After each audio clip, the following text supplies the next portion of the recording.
हरे कृष्णा। आज हम सभी श्रवण करेंगे श्रीमद् भागवतम के अंतर्गत तृतीय स्कंध और 29वां जो अध्याय है और 15 हम श्लोक से आज प्रारंभ करने जा रहे हैं। ओम नमो भगवते वासुदेवाय। ओम नमो भगवते वासुदेवाय। ओम नमो भगवते वासुदेवाय।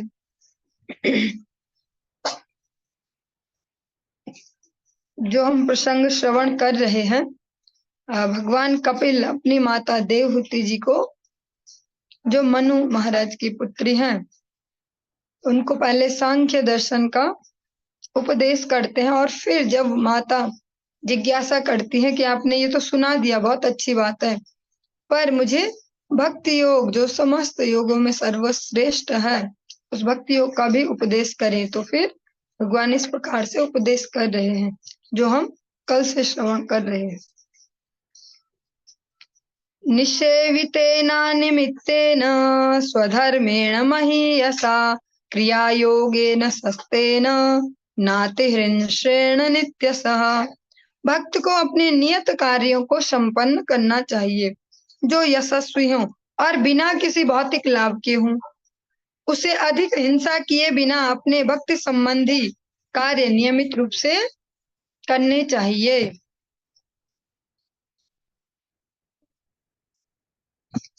जो भक्ति योग की प्रैक्टिस कर रहे हों उन्हें अपने नियत कार्यों को संपन्न करना चाहिए जो भी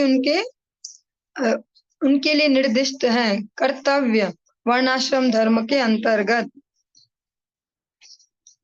जो यशस्वी हों और बिना किसी भौतिक लाभ के हों। उसे अधिक हिंसा किए बिना अपने भक्ति संबंधी कार्य नियमित रूप से करने चाहिए। इसमें हिंसा को पूर्णतः त्यागने पर जोर दिया गया है।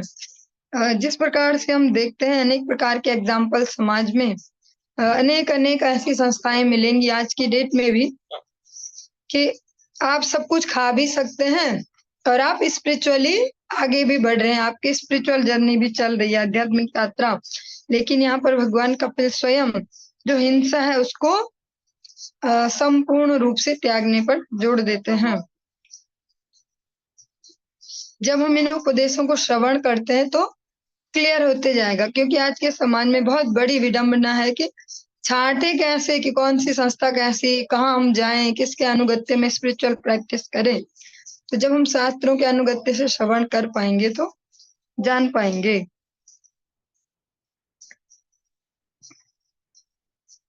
मध्यष्ण दर्शन स्पर्श पूजा स्तुत्या वंदन भूतेषु मद भावनया सत्वेन संगमेन च। भक्त को नियमित रूप से भगवान का जो शिव विग्रह है मंदिर में उसका दर्शन करना चाहिए और भगवान को प्रणाम करना, पूजन सामग्री एवं प्रार्थना अर्पित करनी चाहिए। से सात्विक भाव से वैराग्य दृष्टि रखनी चाहिए और प्रत्येक जीव को आध्यात्मिक दृष्टि से देखना चाहिए। महतां बहुमानेन दीनानामनुकंपया मैत्र्या चैवात्मतुल्येषु यमेन नियमेन च। शुद्ध भक्त को चाहिए कि गुरु तथा आचार्यों को सर्वोच्च सम्मान प्रदान करते हुए भक्ति करे। उसे दीनों पर दयालु होना चाहिए और अपनी बराबरी के व्यक्तियों से मित्रता करनी चाहिए, किंतु उसके सारे कार्यकलाप नियम पूर्वक तथा इंद्रिय संयम के साथ होने चाहिए। इसमें विधि और निषेध दोनों साथ साथ दिए गए हैं कि ये करो, लेकिन इसमें जो साइड इफेक्ट होने वाला है वो भी साथ में बताया गया है। जो हमारे गुरु वर्ग हैं, जो आचार्य गण हैं, उनका हमेशा सम्मान करें। जो आप सुनते ही हमेशा हरि गुरु वैष्णव। और दीनों पर दयालु होना चाहिए, जो जरूरतमंद हैं, जिन्हें आध्यात्मिक शिक्षा की जरूरत है, उन्हें वो दान दें और आध्यात्मिक पद पर अग्रसर होने में हेल्प करें और अपनी बराबरी के व्यक्तियों से मित्रता करनी चाहिए।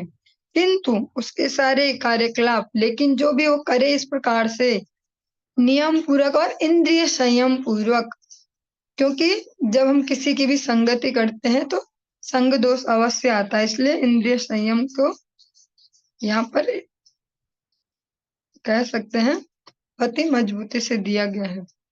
आध्यात्मिकानुश्रवणानां संकीर्तनाच्च मे आर्जवे आर्जवेनार्य संगेन निरहंक्रियया तथा। भक्त को चाहिए कि वह सदैव आध्यात्मिक जो विषय है उनको श्रवण करे, हमेशा उनको ही श्रवण करे है और हमेशा अपने समय का सदुपयोग श्री भगवान के पवित्र नाम के जप में करें। उसका आचरण सुस्पष्ट एवं सरल हो और यद्यपि वह सबके प्रति मैत्रीपूर्ण होता है और किसी से ईर्ष्या नहीं करता, फिर भी थोड़ा सा और फोकस्ड होकर इस लाइन को श्रवण करेंगे, फिर भी उसे उन व्यक्तियों की संगति से बचना चाहिए जो आध्यात्मिक रूप से, आध्यात्मिक दृष्टि से उन्नत नहीं है। कल भी हम जब कक्षा विराम देते देते यही श्रवण कर रहे थे हम सभी लोग कि इसमें जो असत संग है उसको छोड़ना बहुत इंपॉर्टेंट है। यहाँ यही नहीं बोलेंगे बस हम इतना नाम जप कर रहे हैं बहुत बढ़िया, हम तो अब बहुत बढ़िया भक्त होने लग गए हैं, ऐसा नहीं है। अगर छेद हमने खाली छोड़े हैं तो वहां से कचरा घुस सकता है, गंदगी घुस सकता है। और छेद क्या है? सत्संग। भले आप अकेले हो जाइए पर असत्संग से बचिए, better be alone than bad company. भक्त को चाहिए कि वे आध्यात्मिक विषयों को ही सुने, वो ज्यादा ग्राम्य वार्ताओं में न पड़े और हमेशा अपने समय का सदुपयोग करें। आज के समय में सभी को यही शिकायत है एक कि हम पे समय नहीं है, समय नहीं। फिर भी बहुत सारा समय सोशल मीडिया के लिए कम से कम डेली 2 घंटा और गप्पों के लिए भी डेली 2 घंटा सब निकाल ही लेते हैं। तो अगर इसी को हम भगवान के नाम जप में इन्वेस्ट कर देंगे तो जन्मों जन्मों की छुट्टी होने वाली है।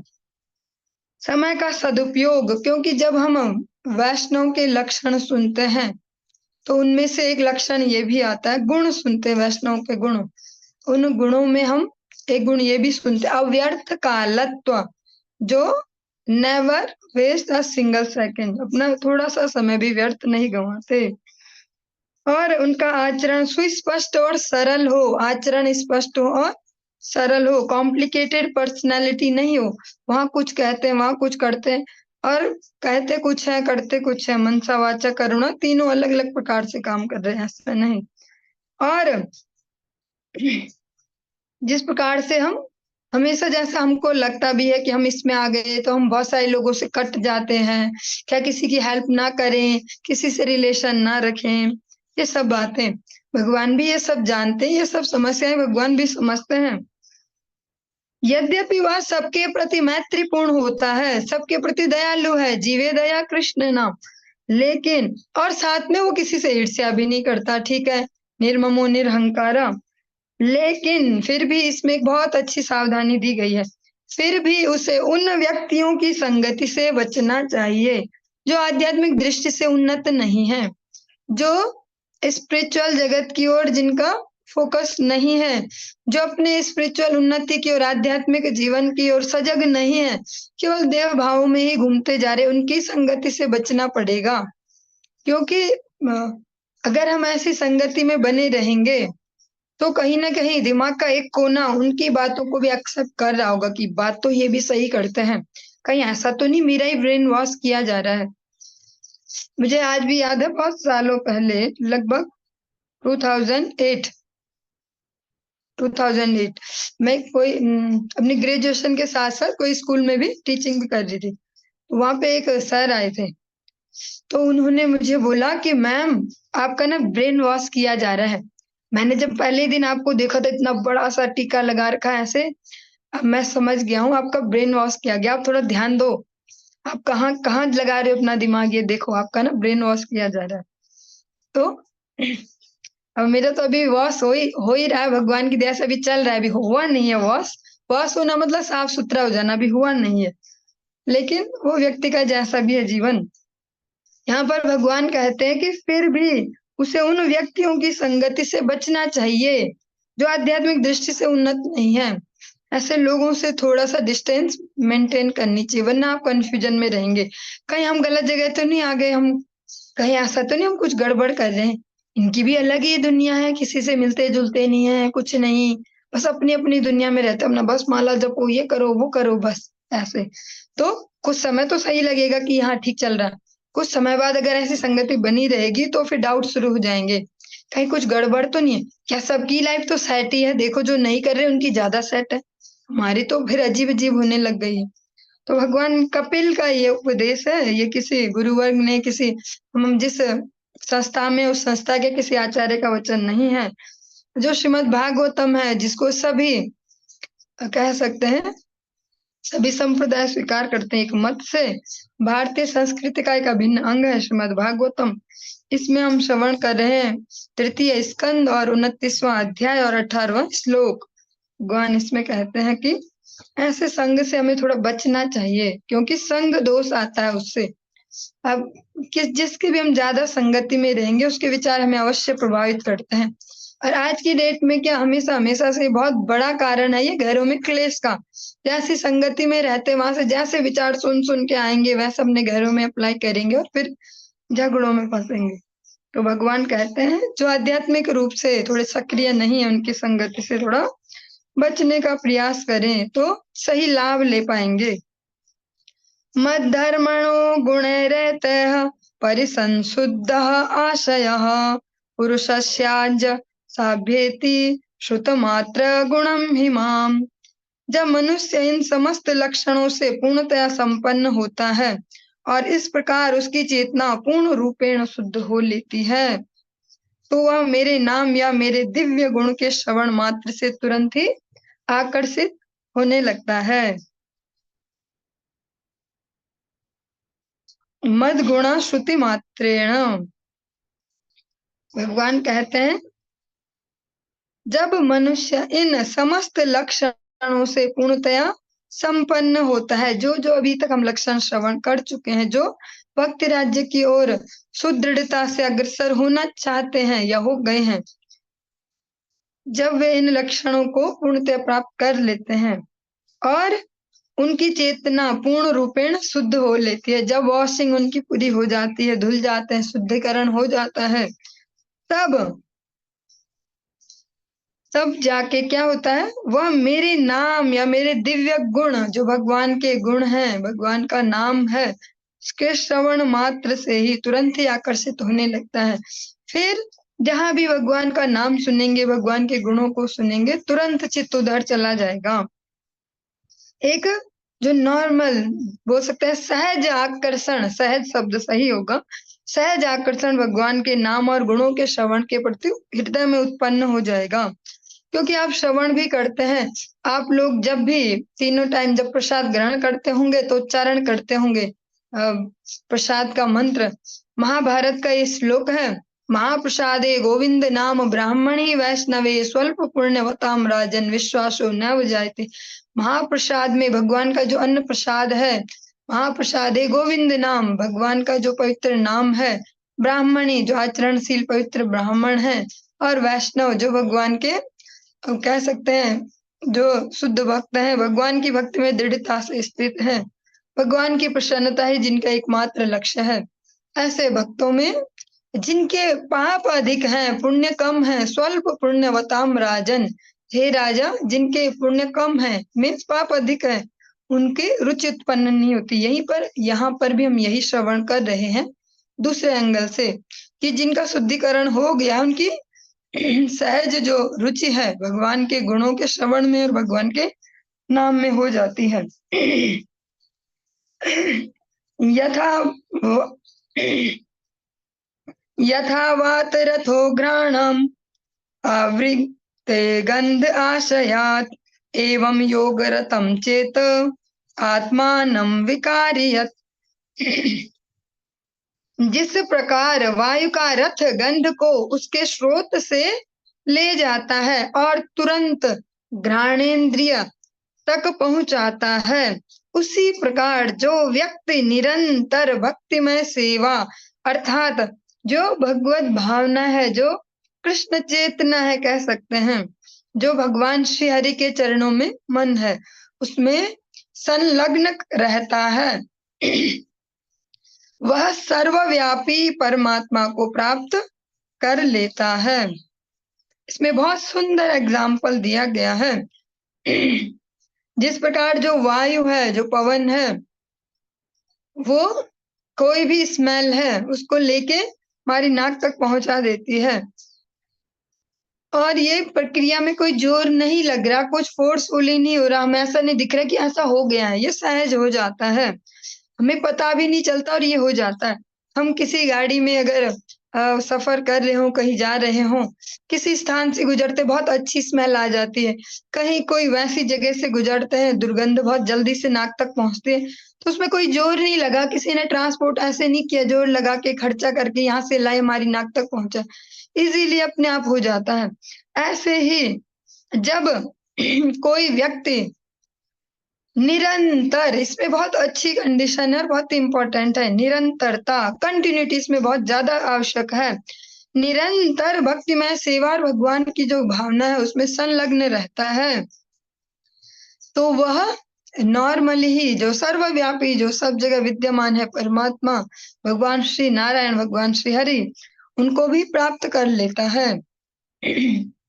याति नास्त्यत्र संशया, भगवान भगवत गीता में अनेक अनेक प्रकार से यही श्योरिटी भी दे रहे हैं कि वो मुझ तक पहुंच जाता है, जो मेरे चिंतन में रहता है। मन मना भव मद भक्तो मत्याजी माम नमस्कुरु मामे वैश्य युक्त मात्मानम मत परायणा, इस प्रकार से तुम मुझ तक पहुंच जाओगे फाइनली। और यहाँ पर भी भगवान कपिल इसी बात को दूसरे तरीके से कह रहे हैं, जो निरंतर करता है, यो माम स्मरति नित्यशा तस्याहम सुलभा पार्थ अन्यन्य चेतसा यो माम स्मरति नित्यशा, जो निरंतर मेरा स्मरण करता अनन्य भाव से, वो तस्याहम सुलभा पार्थ, उसके लिए मैं बहुत सुलभ हूँ, उसके लिए मैं ऐसा नहीं हूँ कि बहुत दूर है भगवान तो कितनी मुश्किल से मिलेंगे, जन्मों जन्मों तपस्या नहीं, कंटिन्यूटी मेन है। कोई बहुत जल्दी आया इससे भी मैटर नहीं है, कोई कभी भी एंट्री ले इस राज्य में, पर वो कंटिन्यूअसली सिंसियरली लगा रहे तो जल्दी भक्ति लाभ कर सकता है। अहम सर्वेषु भूतेषु भूतात्मावस्थितः सदा तमवज्ञाय मां मर्त्यः कुरुते अर्चा विडम्बनम्, मैं प्रत्येक जीव में परमात्मा रूप में स्थित हूँ, यदि कोई परमात्मा सर्वत्र है, इसकी उपेक्षा या अवमानना करके अपने आप को मंदिर के विग्रह पूजन में लगाता है, तो यह केवल स्वांग या दिखावा है। भगवान को केवल विग्रह तक सीमित समझना, इसको आराम से समझेंगे। एक प्रकार का भाव ये हो सकता है कि मंदिर में जब हम गए, सामने ठाकुर जी कोई विग्रह है, वहां पे कुछ नहीं करना, वहां पे ऐसे एक्टिंग करनी कि इनसे बड़ा भक्त कोई नहीं है, ऐसे बस बहुत अच्छे से, और मंदिर से सीढ़ियों से ही अपने आचरण पे आ जाना, मतलब हम समझ रहे हैं कि भगवान केवल इस विग्रह के ही अंदर है और कहीं नहीं है, इसी को ही भगवान कह रहे स्वांग, ये दिखावा है। भगवान को सर्वत्र विराजित समझना, प्रत्येक जीव के हृदय में मैं परमात्मा हूं, इस भाव की उपेक्षा न करे, जो वही वास्तव में भक्त है। क्योंकि जो भक्त की जो सर्वोच्च पद पर आसीन जो ब्रज गोपियां हैं, वो स्पष्ट हमने जो गोपी गीतम है, श्रीमद् भागवतम का हृदय रास पंचाध्यायी और उसका भी हृदय श्री गोपी गीत, आप सभी श्रवण भी करते हैं और पाठ भी करते होंगे कभी कभी, जैसा समय प्राप्त होता होगा। उसमें जो उसका चतुर्थ श्लोक है, उसमें ब्रज गोपियां राधा रानी सहित उच्चारण करती हैं, न खलु गोपिका नंदनो भव अखिला देहिना अंतरा आत्मदृक्, आप केवल नंद बाबा यशोदा मैया के पुत्र नहीं हो, अखिल देही नाम अंतरात्मदृक्, प्रत्येक देहधारी वो छोटे से छोटा वायरस भी हो सकता है, बीमारियां फैलाने वाला हमें, और बड़े से बड़ा हाथी भी हो सकता है, मगरमच्छ भी हो सकता है, व्हेल भी हो सकती है, सबके हृदय में मनुष्य भी हो सकता है, सबके हृदय में आप स्थित है परमात्मा स्वरूप में। और यहाँ पर भगवान कपिल भी यही कह रहे हैं, जो इस भाव को भूल जाता है कि मैं सर्वत्र विराजित हूँ परमात्मा स्वरूप से, केवल विग्रह में ही मुझे बांध लेता है कि भगवान मूर्ति में ही है, यही है बस भगवान, बस बाहर निकल के जब इसका घर में भी जो मंदिर वाला जो रूम है जहाँ ठाकुर जी विराजित है, वहीं भक्ति का आचरण करते और अन्य रूमों में अपनी वास्तविकता में आ जाते हैं, हल्लाबाजी झगड़ाबाजी या जैसे जैसे भी सोच सकते हैं। भगवान कहते हैं वो स्पष्ट रूप से स्वांग या दिखावा है। यो माम सर्वेषु भूतेषु संतमात्मानमीश्वरम् हित्वा हित्वार्चा हित्वार्चां भजते मौढ्या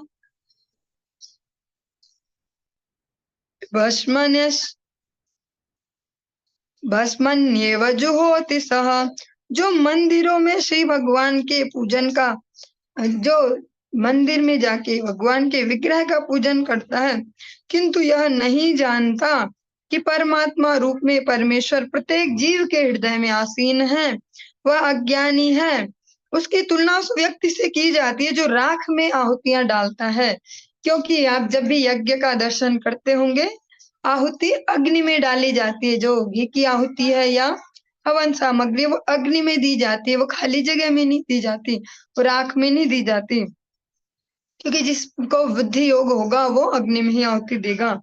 तो भगवान कहते हैं जो यह भाव करता है कि बस इस विग्रह में ही भगवान, अन्य जगह कहीं नहीं है, वो ऐसा ही कर रहा है जैसे राख में आहुति डाले। राख में आहुति डालने से क्या होगा? घी वेस्ट होगा, सामग्री वेस्ट होगी, क्योंकि भगवान का मुख है अग्नि, वहां से भगवान को प्राप्त होता है। राख में डालेंगे उसी हवन कुंड की तो उसको भगवान को प्राप्त नहीं हो पाएगा। इसी प्रकार से अगर केवल हम विग्रह में ही बस भगवान को स्थित मानते हैं, उसका ही पूजन कर रहे हैं तो, और अन्य जगह विराजित नहीं देख रहे हैं, भगवान के भक्तों में भगवान का दर्शन नहीं कर रहे हैं। भगवान राम भी कहते हैं मोते अधिक संत कर लेखा, द्विषतः पर काये माम मानिनो विन्न दर्शिनः भूतेषु बद्ध वैरस्य न मनः शांति मृच्छति, जो मुझे तो सम्मान अर्पित करता है किंतु अन्य जीवों से ईर्ष्यालु है, वह इस कारण पृथकतावादी है, उसे अन्य जीवों के प्रति शत्रुतापूर्ण व्यवहार करने के कारण कभी भी मन की शांति प्राप्त नहीं हो पाती। बहुत ही सेंसिटिव, बहुत ही सूक्ष्म बात है ये, बहुत ही संवेदनशील है। भगवान कहते हैं जो मेरा तो सम्मान करता है, मेरा पूजन कर रहा है, लेकिन अन्य जीवों के प्रति ईर्ष्या भाव रखता है, द्वेष भाव रखता है, वो कभी भी शाश्वत शांतिम निगच्छति नहीं कर सकता। इसको हम बार बार, इसी टॉपिक को हम अनेक बार अलग प्रकार से भी श्रवण करते हैं। रूप गोस्वामी जी कहते हैं सो कामशादभिर्वैराक्रांतम यस्य मानसम कथम तत्र मुकुंदस्य स्फूर्ति संभावना भवेत्। किसी के प्रति निरंतर वैर अगर हमारे हृदय में चल रहा है, कहते हैं ना पुरानी दुश्मनी है सालों सालों की, इसने मुझे तब ऐसा बोला था, तब इसने ऐसा किया था मेरे साथ, अब मैं बताऊंगा, अब इसके दिन ऐसे हो गए हैं और मेरे अच्छे हो गए हैं, अब बताऊंगा। तो भगवान कहते हैं जो ऐसे जो दृढ़ भाव से शत्रुता पाल ले, किसी के प्रति ईर्ष्या पाल ले, द्वेष पाल ले, वो मन में कभी भी शाश्वत शांतिम, जो एक वास्तविक जो शांति का भाव, उसको कभी प्राप्त नहीं कर पाएगा। क्योंकि ये भी एक मानसिक हिंसा ही है, भले हम किसी का मर्डर नहीं कर रहे, पर किसी के प्रति निरंतर द्वेष बुद्धि कर रहे, निगेटिव वाइब्रेशन भेजते जा रहे हैं, तो वो भी बहुत बड़ी हिंसा है। इसका एक ही समाधान हो सकता है, या तो खुद को बड़ा मान के उसको माफ कर दो, ऐसा समझ लो मैं ज्यादा बड़ा हूं, मैं बहुत महान हूं, मैंने माफ कर दिया, जा तुझे, तेरे बारे में नहीं सोचूंगा। या तो मूर्ख समझ लो दूसरे को कि मूर्ख के क्या मुंह लगना, मूर्ख से क्या द्वेष पालना, ऐसे छोड़ दो। जो भाव जिसको सूट करे वो वही समझ ले, पर आशय यही है कि जो एक कंटिन्यूअस किसी के लिए भी द्वेष भाव है उसको ना पाले, फिर वहां भगवान के लिए जगह नहीं बचता। जब हमारा निरंतर चिंतन ऐसा होगा, कोई ना कोई हमारे हृदय में बैठा है कि इसने मुझे तब ऐसा किया था, इसके वजह से मेरी जिंदगी ऐसी, ये ना हो तो मेरी जिंदगी सेट हो जाए, ऐसा ऐसा, फिर वहां भगवान नहीं बैठ पाएंगे। अहमुच्चावचरद्रव्यः क्रिययोत्पन्न या नघे नैव तुष्ये अर्चितो अर्चायां भूतग्रामावमानिनः। हे माते, भले ही कोई पुरुष यथोचित अनुष्ठानों तथा सामग्री द्वारा मेरी पूजा करता हो, किंतु यदि वह समस्त प्राणियों में मेरी उपस्थिति से अनभिज्ञ रहता है, तो वह मंदिर में मेरे विग्रह की कितनी पूजा क्यों न करे, मैं उससे कभी प्रसन्न नहीं होता। इस प्रकार के जो हम श्रवण कर रहे हैं, ये बहुत ही प्रैक्टिकल टिप्स हैं भक्ति में आगे बढ़ने को। भगवान कपिल के ये उपदेश, भगवान कहते हैं जो समस्त जीवों में मेरा दर्शन न करता हो। और इसको हम थोड़ा दूसरे एंगल से भी समझने का प्रयास करेंगे कि हम समस्त ऐसा भी नहीं है इसका मतलब, क्योंकि साथ साथ दोनों एंगल से देखना आवश्यक है। कभी कभी होता है कि हमको एक उपदेश एक एंगल से समझ लेते हैं और फिर डूबते चले जाते हैं।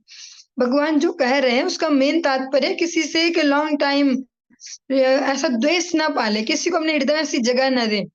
इसमें हम ये भी नहीं बोल सकते कि अब सब में भगवान को ही देखो, चोर में भी भगवान को देखो, चुरा के ले जाने दो, कोई हमारा कुछ नुकसान करके ले जा रहा है तो इसके अंदर भी तो भगवान है, इसको करने दो। ऐसा नहीं कह रहे हैं भगवान, हमें उस एंगल से नहीं देखना है। कई बार इनके तृणादपि सुनिचेन तरोरपि सहिष्णुना, इस प्रकार के उपदेशों के हम गलत आशय भी समझ लेते हैं कि भक्ति का मतलब है कि जो गलत है उसको भी सहन करें, जो वास्तविक में गलत है या जहां पर प्रतिकार करना वहां पे प्रतिकार ना करें, ऐसा आशय नहीं है। भगवान का यहाँ पर स्पष्ट यही आशय, किसी के प्रति लॉन्ग टर्म एक ऐसा द्वेष भाव न पाल ले, सब में समझे कि इसके अंदर का ही भगवान इसको बुद्धि दे, जा तू जा, ये छोड़ दिया, तेरे अंदर भी भगवान है ना, वही दिमाग देंगे तुझे, अभी मैं नहीं समझा सकता। अर्चादावर्चयेतावदीश्वरं माम स्वकर्म कृत यावन्न वेद स्वहृदि सर्वभूतेष्वस्थितम्। मनुष्य को चाहिए कि अपने निर्दिष्ट कर्म करते हुए श्री भगवान के अर्चा विग्रह का तब तक पूजन करता रहे जब तक उसे अपने हृदय में तथा साथ ही साथ अन्य जीवों के हृदय में मेरी उपस्थिति का अनुभव न हो जाए।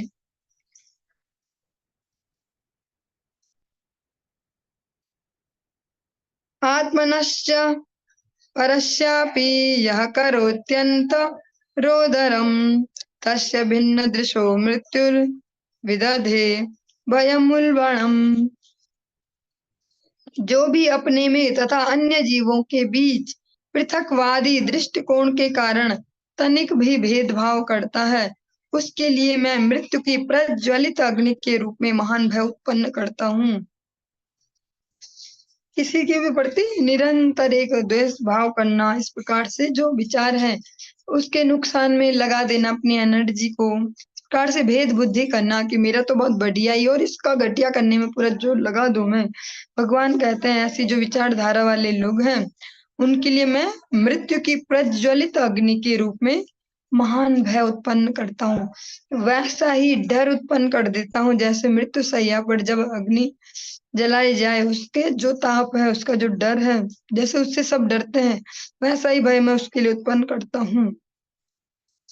अतमाम सर्वभूतेषु भूतात्मानं कृतालयम् अर्हये दान मानाभ्याम मैत्र्या भिन्नेन चक्षुषा।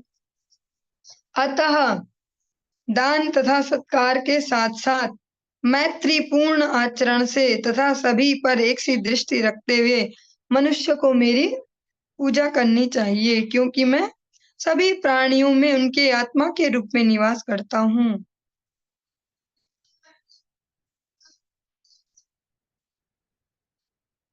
अतः दान तथा सत्कार के साथ साथ मैत्रीपूर्ण आचरण से, जिसके प्रति जो करणीय कृत्य है, जो जिस लायक है कह सकते हैं, जो यथा योग्य सबसे व्यवहार करते हुए, सभी पर एक दृष्टि रखते हुए, सभी में समान भाव करते हुए कि भगवान इन सबके हृदय में परमात्मा रूप से विराजमान है। जो इस प्रकार से मेरा पूजन करता है, जीवाः श्रेष्ठा यजीवानां ततः प्राणभृतः शुभे ततः सच्चित्ताः प्रवरास्ततश्चेन्द्रियवृत्तयः। हे कल्याणी माँ, जीवात्मा अचेतन पदार्थों से श्रेष्ठ हैं और इनमें से जो जीवन के लक्षणों को प्रकट करते हैं वे श्रेष्ठ हैं। इनकी अपेक्षा विकसित चेतना वाले पशु श्रेष्ठ हैं।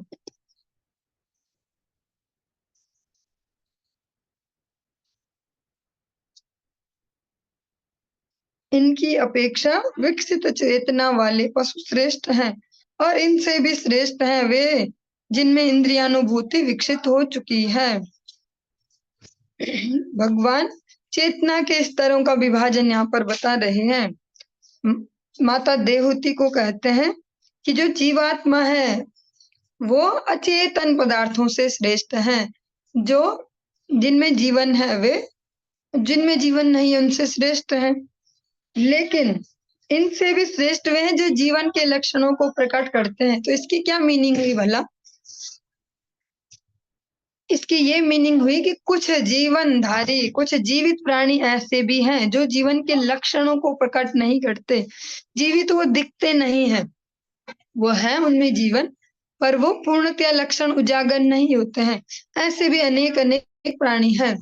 इस प्रकार से कुछ, जैसे हम भक्तिविनोद ठाकुर जी का एक ग्रंथ है जैव धर्म, उसमें भी बहुत विस्तार से इस टॉपिक को दिया गया है। जीवनों का जो विभाजन है, किस स्तर पर चेतना होती है, कैसे कैसे। कुछ जैसे कुछ पत्थर होते हैं, हमें सुनने में लगेगा पत्थर ये जिंदा नहीं होते हैं, लेकिन उनमें भी जीवन होता है बहुत। लेकिन उनमें जीवन के लक्षण इतने विकसित नहीं है कि हम उन्हें जीवित बोले।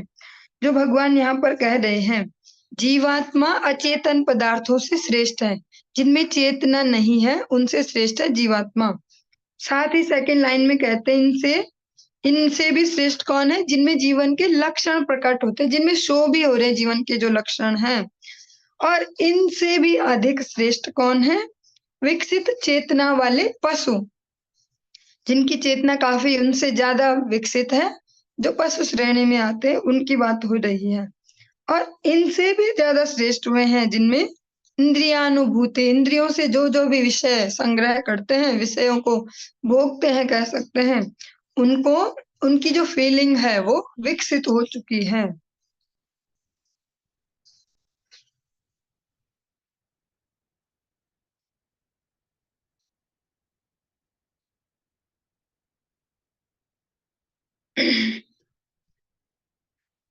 इसमें जो एक्सप्लेनेशन है उसमें तो अलग अलग प्रकार के एग्जाम्पल दिए गए हैं।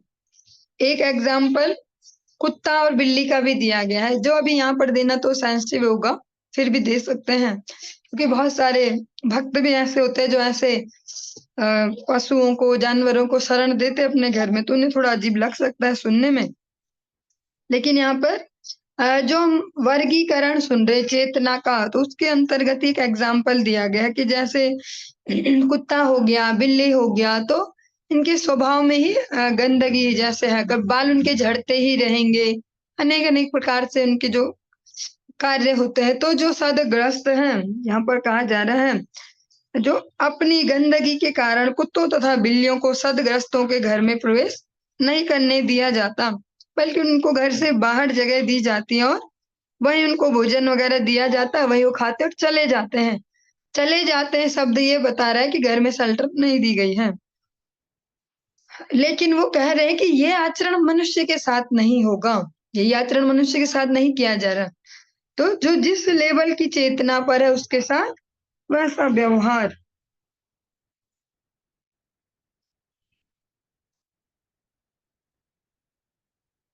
और एक एग्जाम्पल जो हमने सुना था पत्थर वाला, वो यहाँ पर भी दिया गया है। इसको इस प्रकार से दिया गया है, जैसे कुछ पहाड़ियां होती हैं, पर्वत हैं, वो विकसित होते हैं, तो इससे पता चलता है कि उनके अंदर आत्मा है। पर वो कोई बाहर से ऐसे बोल सकते हैं डायरेक्ट प्रत्यक्ष ऐसे कुछ लक्षण प्रकट नहीं कर रहे होते जीवन के। तो चेतना के अलग अलग लेवल हैं। जो वृक्ष हैं, वृक्षों को भी हम देखते हैं, जैसे आप अलग अलग प्रकार से देखते हैं। कोई वृक्ष की कोई शाखाओं को ऐसे काटते काटते उसको अलग डायरेक्शन हम दे देते हैं, या कोई देखते कोई लता है या कुछ है, जिधर को अनुकूलता देखती उधर को बढ़ते चली जाती है, जिधर प्रतिकूलता देखती उधर नहीं बढ़ती है, फिर किधर मैं मर सकती हूँ। ऐसे उसमें भी चेतना का स्तर है। अलग अलग लेवल पर जो चेतना है, भगवान कहते हैं, भगवान अभी माता देवहूति को उन चेतनाओं में अंतर बता रहे हैं कि इनसे सृष्टि है, इनसे सृष्टि। तत्रापि स्पर्शवेदिभ्यः प्रवरा रसवेदिनः तेभ्यो गन्धविदः श्रेष्ठाः ततः शब्दविदो वरा। इंद्रिय वृत्ति अनुभूति से युक्त जीवों में से जिन्होंने स्वाद की अनुभूति विकसित कर ली है, अब जो इंद्रियों को तो अनुभव कर पा रहे, उनमें भी जिनकी जीव जो है, जो स्वादेंद्रिय है, जो जिनकी स्वादेंद्रिय विकसित हो गई है, जो जीवा है वो विकसित हो गई है, उसकी अनुभूति वह अन्य जीवों से श्रेष्ठ है जिन्होंने केवल स्पर्शानुभूति कर ली है। कुछ प्राणी ऐसे हैं जो केवल स्पर्श को अनुभव कर सकते हैं, जीव का स्वाद उनको पता नहीं चलता। तो जिनको जीव का स्वाद पता चल रहा है वो उनसे श्रेष्ठ हैं। इनसे भी श्रेष्ठ वे हैं जिन्होंने गंध की अनुभूति विकसित कर ली है। जो सूंघने की जिनकी शक्ति जो है विकसित हो गई, वो इनसे भी श्रेष्ठ है। और इनसे भी श्रेष्ठ, इनसे भी ऊपर कौन है? जिनकी श्रवणेंद्रिय विकसित है, जिनके कान भी सुनने की जो ताकत है वो भी विकसित हो गई है। जैसे जो एक्सप्लेनेशन है, जो व्याख्या, उसमें हम श्रवण कर सकते हैं। वृक्षों की अपेक्षा मछलियां श्रेष्ठ हैं क्योंकि उनमें स्वादेंद्रिय विकसित है। मछलियों से श्रेष्ठ मधुमक्खियां हैं, उनमें घ्राणेंद्रिय विकसित है। और उनसे भी श्रेष्ठ सर्प हैं, जो सुनने की शक्ति भी जिनकी विकसित है। और इस प्रकार से जो क्रम है वो आगे बढ़ते जाता है चेतना का। रूप भेद विदस्तत्र ततश्चोभय दो दतः तेषां बहुपदा श्रेष्ठास् चतुष्पादस्ततो द्विपाद। ध्वनि सुन सकने वाले जीवों की अपेक्षा वे श्रेष्ठ हैं जो एक रूप तथा दूसरे रूप में अंतर जान लेते हैं। एक तो हो गए सुनने वाले, अब इनसे भी ऊपर कौन है? जो दो प्रकार के अलग अलग रूपों में डिफरेंस समझ सकते हैं, अंतर कर सकते हैं, ये ऐसा ये ऐसा। और इनसे भी अधिक श्रेष्ठ वे हैं जिनके ऊपरी और निचले दांत पाए जाते हैं। इनसे और अधिक श्रेष्ठ वे हैं जो इनके दांत हैं, ऊपर वाले नीचे वाले। इनसे भी श्रेष्ठ वे हैं जिनके अनेक पैर हैं, वैसे जीव। और उनमें से भी श्रेष्ठ चार पैरों वाले, और उनसे भी श्रेष्ठ जो मनुष्य है, सबसे श्रेष्ठ वो है मनुष्य। ततो वर्णाश्च चत्वारस्तेषां ब्राह्मण उत्तमः ब्राह्मणेष्वपि वेदज्ञो यर्थज्ञो अभ्यधिकस्ततः। मनुष्यों में वह समाज सर्वोत्तम है। मनुष्यों में भी अलग अलग कैटेगरीज हैं। कौन सा? मनुष्यों का वो वर्ग सर्वोत्तम है जो गुण तथा कर्म के अनुसार विभाजित किया गया है। इससे हम स्पष्ट समझ पाएंगे, जो आप पाश्चात्य सभ्यता देखते हैं वहां ऐसा वर्गीकरण नहीं है। वहां पर कोई वर्गीकरण नहीं है, वहां सब मनुष्य है। और कई देशों में इस प्रकार से भी देखेंगे कि बस वो एक स्त्री पुरुष है, बस उनमें ज्यादातर ये संबंध भी नहीं चलते, माता पुत्र पिता पुत्री, ऐसे अलग अलग प्रकार के हम देखते हैं। ऐसे अवैध रिलेशनशिप भी चलती हैं। उनमें ऐसा कुछ शिक्षा नहीं दी गई है, वर्ण और आश्रमों वाली अलग अलग ऐसे धर्म की शिक्षा। तो सबसे सर्वोत्तम मनुष्यों में भी, मनुष्य भी 4 लाख प्रकार के आप श्रवण करते हैं, 4 लाख प्रकार के मनुष्य कहने से भी सबको एक तराजू में नहीं तोल लेंगे। तो मनुष्यों का में भी वो समाज सर्वश्रेष्ठ है, सर्वोत्तम है, जो गुण तथा कर्म के अनुसार विभाजित किया गया है। जिस प्रकार से आप श्रवण करते हैं, चातुर्वर्ण्य मया सृष्टा गुण कर्म विभागशः, भगवान कहते मैंने बांटा इनको, इनके गुण और कर्मों के हिसाब से। और उस समाज में जिन बुद्धिमान जनों को, जो बुद्धि प्रधान जीव हैं, जिनकी बुद्धि में ज्यादा बल है, उनको ब्राह्मण पद दिया जाता है। उनको सर्वश्रेष्ठ, जो बुद्धि ज्यादा चला पाएंगे उनको ब्राह्मण पद, वे श्रेष्ठ हैं। ब्राह्मणों में से भी जिसने वेदों का अध्ययन किया है वही सर्वोत्तम है। और ब्राह्मणों से में भी कैटेगराइजेशन अलग अलग प्रकार का होता था। आज के समय में तो बहुत रेयर है, लेकिन अभी भी जातिगत ये चलता है। और पहले गुणों के हिसाब से होता था कि ये वाले ब्राह्मण ही केवल कहीं कुछ का ऐसे धार्मिक कार्य होंगे तो भोजन यही बनाते हैं, ये इनके अलावा और ब्राह्मण भोजन भी नहीं बना सकते। हम अभी तक समाज में सुनते हैं कि ब्राह्मण ऐसे, क्षत्रिय वैसे, शूद्र ऐसे, इनके झगड़े ऐसे। लेकिन ये वर्गीकरण हर जगह अलग अलग प्रकार का है। ब्राह्मणों में भी अलग अलग वर्गीकरण था। ये वाले हो गए यज्ञों वाले ब्राह्मण, अलग हो गए याज्ञिक ब्राह्मण। जो भोजन, जिनको ये वाला सेक्शन दिया गया कि यही केवल भोजन बना सकते हैं, वो अलग कैटेगरी होती थी। अभी भी कई अलग अलग जगह हम देखते हैं ये वर्गीकरण अभी भी चल रहा है कि इनका ही पकाया खाएंगे नहीं, ब्राह्मणों का, औरों का, और ब्राह्मणों का बनाए भी नहीं खाएंगे, ऐसा ऐसा जो भी यहाँ पर कहा जा रहा है। ब्राह्मणों में भी सर्वश्रेष्ठ वो होगा जो वेदज्ञ हो, जिसने वैदिक साहित्यों का अध्ययन किया हो। और वेदज्ञ ब्राह्मणों में भी वेद के वास्तविक तात्पर्य को जानने वाला सर्वोत्तम है। इसमें आ जाएगा ब्राह्मणी वैष्णवे, जो वास्तविक तात्पर्य को भी समझता हो। एक तो हो गया कि हाँ उनको अध्ययन है, उच्चारण अच्छे से कर सकते हैं, ऐसा। इस प्रकार का हमने टॉपिक प्रथम स्कंद में भी श्रवण किया था, ये वाला कि एक इस कैटेगरी में होते हैं कि जो अच्छे से उच्चारण कर सकते हैं, अपने उस पे टिके हैं, वो भी एक कैटेगरी। एक है जो उच्चारण जिनके सही ना हो पर आचरण जिनके सही है। तो यहाँ पर यही कहा जा रहा है सर्वोत्तम वही होगा इस कैटेगरी में भी, वैदिक साहित्यों के अध्ययन करने वाली कैटेगरी में भी, उनके वास्तविक तात्पर्य को जानता हो। ऐसा न हो कि इनका अध्ययन अपनी केवल उदर पोषण के लिए करता हो। भगवान के बहुत सुंदर सुंदर कथाओं का प्रवचन करें, बहुत सुंदर उपदेश करें, पर उपदेश कुशल बहुत रहे और जीवन में उनको अप्लाई न करें। अन्यों को शिक्षा दें कि एकादशी व्रत करना चाहिए, लेकिन जो वाचक है स्वयं पालन नहीं करते एकादशी का, तो यहाँ पर उस कैटेगरी को नहीं कहा गया है। ये विभाजन भी सो-कॉल्ड केवल जाति के आधार पर नहीं किया गया है, गुणों के आधार पर है। गुण कर्म विभाग अर्थ ज्ञात संशयच्छेता तथा श्रेयान् स्वकर्म कृत मुक्त संगस्ततो भूयान दुग्धा धर्ममात्मनः।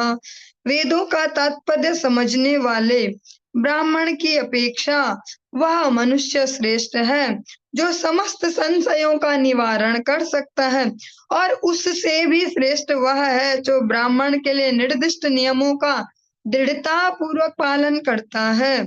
उससे भी श्रेष्ठ है समस्त भौतिक कलमश से मुक्त व्यक्ति, और इससे भी श्रेष्ठ है वह शुद्ध भक्त जो निष्काम भाव से भक्ति करता है। ये बिना किसी मिलावट के, बिना किसी वर्ण विशेष को ऐसे कह सकते हैं हाईलाइट किए, भगवान स्पष्ट रूप से बता रहे अंतर। जिस प्रकार से आप भगवत गीता में भी ऐसा सुनते हैं, बहुनाम जन्म ना मनते ज्ञानवान प्रपद्यते वासुदेव सर्वमिति सा, वासुदेव सर्वमिति सा महात्मा सुदुर्लभ। जो वास्तविक, जो फाइनल गोल है वो क्या है? भगवान नारायण में शरणागति, जो इस शरणागति में स्थिर हो जाए। तात्पर्य को समझने वालों से श्रेष्ठ वह है जो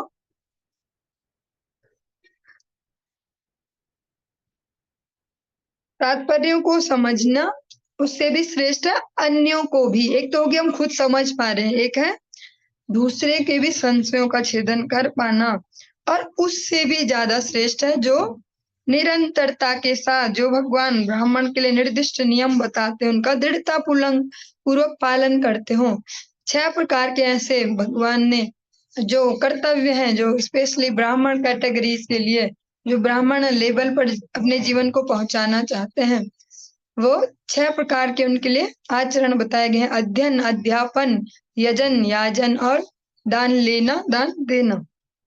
इससे भी श्रेष्ठ और इनसे भी श्रेष्ठ है जो समस्त भौतिक कलमश से मुक्त हैं, जो कामनाओं के बंधन से मुक्त हो गए हैं, इससे भी श्रेष्ठ वह है जो निष्काम भक्ति भाव से भक्ति करता है, जो भगवान की भक्ति मिश्रा भाव से नहीं कर रहा। पिछले कुछ दिनों में श्रवण कर चुके हैं, मिश्रित भाव से भक्ति नहीं कर रहे, जो निष्काम रूप से, जो भगवान की प्रसन्नता के लिए, एकमात्र भगवान के लिए, तदर्थे अखिल चेष्टितम, जो इस प्रकार के भाव से भक्ति कर रहे वही सर्वश्रेष्ठ हैं। तस्मान्मय्यर्पिताशेष क्रियार्थात्मा निरन्तरः मय्यर्पितात्मनः पुंसो मयि संन्यस्तकर्मणः न पश्यामि परं भूतं कर्तुः समदर्शनात्। इसमें भगवान कहते हैं, अतः मुझे उस व्यक्ति से बड़ा कोई नहीं दिखता जो मेरे अतिरिक्त कोई अन्य रुचि नहीं रखता और जो अनवरत मीन्स निरंतर, फिर से वही कंटिन्यूअसली मुझे ही अपने समस्त कर्म तथा संपूर्ण जीवन अर्थात सर्वस्व अर्पित करता है। भगवान यहाँ पर जो सेवक है उसकी विशेषता को प्रकट कर रहे हैं। भगवान कहते हैं मेरे लिए उससे ऊपर और कोई नहीं है, जिसके लिए सरल भाषा में कहे तो जिसके लिए मेरे से ऊपर कोई नहीं है, क्योंकि भगवान भगवत गीता में बोलते हैं और आप सभी ने स्मरण किया है, बहुत सुंदर सा श्लोक, ये यथा माम प्रपद्यन्ते तथा भजाम्यहम्, जिसके लिए मुझसे आगे कोई नहीं है उसके लिए, उससे आगे मेरे लिए भी कोई नहीं है। जो निरंतरता से, जो निरंतर भाव से सारे अपने जो भी कर्म है, जो भी कह सकते हैं, संपूर्ण जो ऊर्जा है मेरे लिए इन्वेस्ट करते हैं, मेरी प्रसन्नता के लिए, उससे ऊपर फिर कोई नहीं है। वहां पर ये जो चेन है वो विराम ले लेती है। मन शैतानि भूतानि प्रणव मेद बहुमानयन ईश्वरो जीव कलया प्रविष्टो भगवानिति। ऐसा पूर्ण भक्त प्रत्येक जीव को प्रणाम करता है, क्योंकि उसका दृढ़ विश्वास होता है कि पूर्ण पुरुषोत्तम भगवान प्रत्येक जीव के शरीर के भीतर परमात्मा या नियामक के रूप में प्रविष्ट रहते हैं। सिया राम मैं सब जग जानी करहु प्रणाम जोर जुग पानी। इस प्रकार का उनका भाव होता है, भगवान को सर्वत्र विराजित देखना, इसी भाव से सबको प्रणाम करते हैं। लेकिन यहाँ पर एक सावधानी भी है समझने के लिए, वो ऐसे ही करके नहीं घूम रहे होते हैं, बस उनके हाथ ऐसे जाम हो जाते हैं, ऐसा नहीं है कि बस सबको ऐसे दिखाते फिरें कि बस आपको भी प्रणाम, आपके अंदर भगवान है, देखो आप ऐसे नहीं, यथा योग्य अपने हृदय में प्रणाम कर सकते हैं, ऐसा नहीं है कि बाहर करें, क्योंकि जो व्यवहारिकता में जो व्यवहार है उसकी भी एक मर्यादा है। अपने से जो छोटे हैं अगर उनको आपने सम्मान दे दिया, आप इसी भाव से चल रहे हैं कि भाई सब जगह भगवान है, कोई नया नया भक्त अगर शुरू करता है अपने भक्ति योग को, अभी उसने एकांत माला घुमानी शुरू की है, गलती से एक एकादशी शुरू करने जा रहा है या कर चुका है या कुछ ही टाइम हुआ है, उसको भी जो उनको गाइड करने वाले हैं वो भी अब इसी भाव से प्रणाम करने लगे, उनको भी दंडवत करे साथ में, जैसी वो दंडवत करें तो फिर उस विचारे का नुकसान हो जाएगा। वो जो नवीन भक्त है उसका उसमें कोई फायदा नहीं, उसका बहुत बड़ा हित है, वो गलत फहमी में उड़ने लगेगा पहले दिन से, कुछ जिसको अभी अल्प समय हुआ है वो उसमें हवा भर जाएगी, हाँ मैं तो हो गया भक्त, देखो ये तो मुझे भी प्रणाम करते, हाँ देखो दंडवत करते हैं मुझे भी, मैं कुछ हो गया हूँ, मतलब जब से मैंने एक माला घुमानी शुरू की मैं कुछ हो गया हूँ। तो इसलिए जो व्यवहारिकता में व्यवहार है वो थोड़ा डिफरेंट दिख सकता है, ऐसा नहीं दिखेगा पोस्चर की बस ऐसे ही चलते जा रहे हैं, ऐसा नहीं होगा। भक्ति योगश्च मया मानव्युदीरितः ययोरेकतरेण वा पुरुषः पुरुषं व्रजेत। हे माता, हे मनुपुत्री, जो भक्त इस प्रकार से भक्ति तथा योग का साधन करता है उसे केवल भक्ति योग से ही परम पुरुष का धाम प्राप्त हो सकता है। जो इस प्रकार के भावों से विभोर है, निरंतर भगवान के चिंतन में है, इसी प्रकार से सब दर्शन कर रहा है, तो उसके लिए कोई मुश्किल नहीं है भगवत धाम। हमारे लिए हो सकता है मुश्किल, हम सोचे अभी तो धरती पर ही हमारे लिए इतनी मुसीबत है, धरती से ऊपर फिर ये लोग, फिर वो लोग, फिर कहाँ कहाँ कहाँ, तब जाके स्वर्ग, इंद्र लोक, चंद्र लोक, ऐसे बहुत सारे लोग, तब आएगा कहीं वैकुंठ, फिर गोलोक तो सबसे लास्ट में है, पता नहीं वहां तक गाड़ी जाएगी कि नहीं, इतना पेट्रोल होगा कि नहीं। लेकिन जिस प्रकार के आचरणशील है उनके लिए भगवान कह रहे हैं, उनके लिए बहुत सुलभ है भगवान का धाम।